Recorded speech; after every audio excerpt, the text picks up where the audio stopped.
Welcome back to Battles That Built the World, where even monarchs aren't spared history's most absurd tragedies. Today's story isn't about a battle of swords, but a battle of appetite.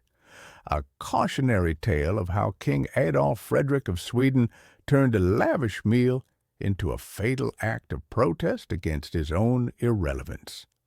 Grab a fork and maybe a antacid.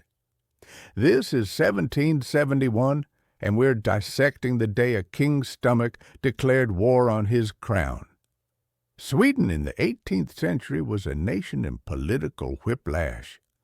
After losing its empire in the Great Northern War, 1700 to 1721, power shifted from the monarchy to the Riksdag, Parliament, in an era called the Age of Liberty. Enter Adolf Frederick, a German prince imported to Sweden in 1751 as a figurehead king. His job? Sign documents, look regal, and stay out of politics. Think of him as the original employee of the month. All title, no authority. But Adolf Frederick wasn't content being a rubber stamp. He clashed with the caps and hats factions in Parliament who treated him like a mascot. His attempts to assert power failed spectacularly, like the 1756 coup attempt, where he tried to reclaim royal authority and got laughed out of the room.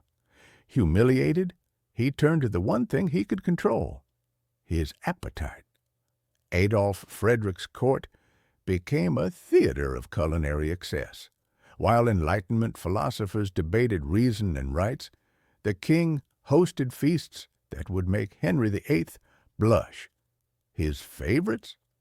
Semla, cardamom buns filled with almond paste and whipped cream, a Lenten treat, turned daily obsession. Lobster a la king, boiled in brandy, drowned in butter, served in portions fit for a ship's crew. Smorgasbord, a Swedish buffet of pickled herring, smoked eel, sausages, and cheeses, all washed down with champagne. This wasn't just indulgence, it was an affront to his powerlessness. In a kingdom where Parliament held the reins, Adolf Frederick's table became his throne. Every bite was a silent scream. You can't control this. On February 12th, 1771, the king sat down for a meal that would etch his name into history's weirdest footnotes. The menu: 14 servings of Semla, the equivalent of eating 24 donuts in one sitting, a mountain of lobster, sauerkraut, and smoked meats, liters of champagne and sweet wine. Eyewitnesses described the king eating like a man possessed, ignoring pleas from his physicians. Hours later, he collapsed, clutching his stomach. The diagnosis: digestive necrosis, a gruesome condition where overeating ruptures the stomach, flooding the body with toxins. Adolf Frederick died in agony, his last act of rebellion literally bursting at the seams. The king's death became an international scandal.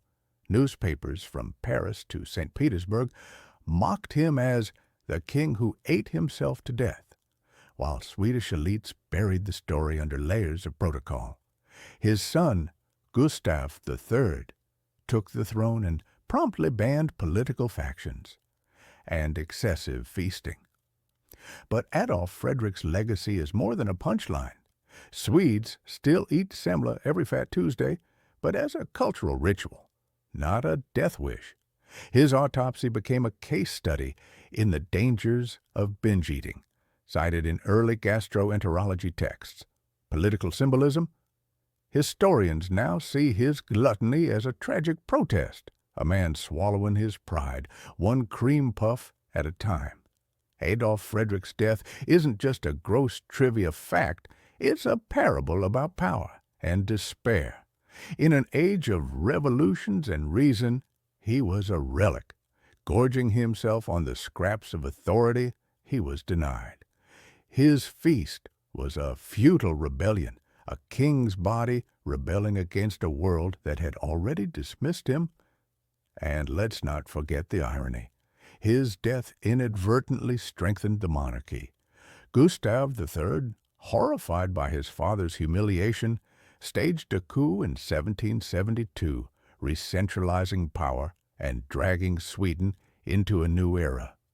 So in a way, Adolf Frederick's fatal meal worked, just not how he'd planned. So next time you're stress eating, remember, even kings aren't immune to the call of the fridge, but maybe skip the 14th Semla. Like, comment, and subscribe if you've ever regretted a second helping, or a 14th.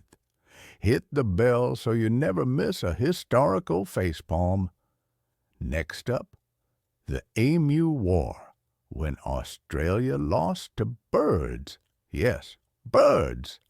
History's wild, folks, and you are no different. Thanks for watching.